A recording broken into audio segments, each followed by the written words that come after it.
Apata Uyesatainment TV, your #1 birthday RNL.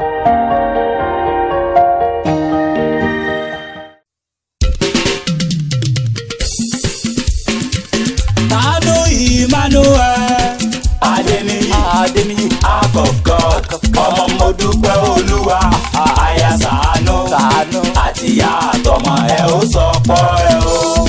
Àpáta Dáfídì èrò ó yẹ tẹ̀lé mi ká lọ ọ̀rọ̀ ló sọ̀rọ̀ tó fìdí ọ̀rọ̀ múlẹ̀ kàṣàgbà pé ọmọ ní Olúwa ọmọ ní sì ní èrè rẹ̀ bí ọ̀bá ti rí lọ́wọ́ alágbára bẹ́ẹ̀ gangan ni àwọn èwe rí. Àpótí ẹ̀rí ń lè mí wá kí Emmanuel Ọlọ́run wà pẹ̀lú mi Adeniyi ọmọ Ṣàánú. Ó dá mi lójú pé o máa dàgbà lágbà o máa lówó lọ́wọ́ o máa níláárí o máa sọmọ fáwọn òbí tó bí ọlọ́mọ. Kí n tó relé pọ́psì rẹ tó pè mí sórí àǹgó. Jẹ́ sáré máa kí mọ́msì rẹ Ọlájùmọ̀kẹ́ mo dúpẹ́ Olúwa aya Ṣàánú. Obìnrin rẹ ni ó níwà ire ó níláárí ó níwà tútù bí àdàbà. Mo rántí dáadáa mo dúpẹ́ Olúwa mo kí ọ lọ́dún tó kọjá mo tún kí ọ lọ́dún èyí Olúwa ti ń bẹ màá kí ọ lọ́dún tó ń bọ̀ láṣẹ Ọlọ́run ọba mi. Mo dúpẹ́ yásáré délé bàbá tó bí ọlọ́mọ kí n tó lọ fàgbàdá ìwì mi rọ̀ sílé ọkọ tó fẹ́. Ògbómọ̀ṣọ́ ni Ògbómọ̀ṣọ́ ń bàbá tó bí ọlọ́mọ ìwọ lọ́mọ afagànjà bí èṣù ọ̀dàrà. Ìwọ lọ́mọ ajílété ọmọ ajíjẹ kàkó tó mú nǹkan yẹn gan.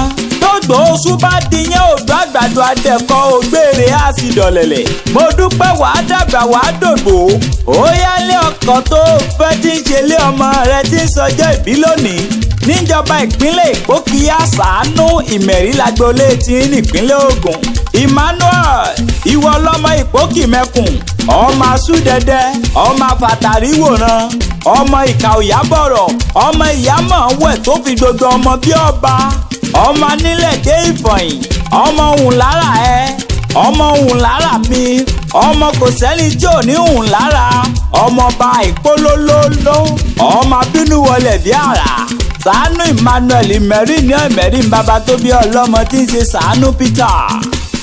Umaso ọmọ onímẹ̀rí ọmọ onímẹ̀rí akọ ọmọ onímẹ̀rí ọ̀run ọmọ ọ̀run máa tè máa lé ọmọ òun lára ẹ ọmọ òun lára mi ọmọ tètè òní òun lára ọmọ olówó lẹ́rẹ̀kù gbogbo Ṣàánú family pátá mo kí èmi kí mo dúpẹ́ Olúwa okú ọdún okú ìyèdùn mo kí Emmanuel okú ọdún okú ìyèdùn o ọmọ Ṣàánú Peter.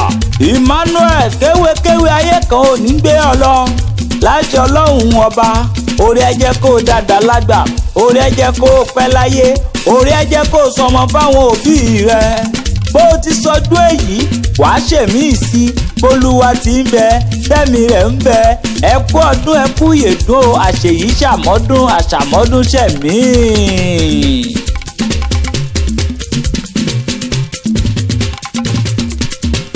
Tanu Emmanuel Adeniyi àkọ́kọ́ ọmọ mo dúpẹ́ Olúwa aya Ṣàánú àti ìyá àtọmọ ẹ ó sọ pọ́ ẹ o.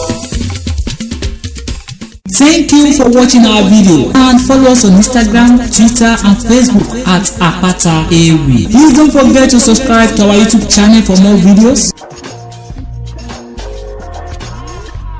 We love you.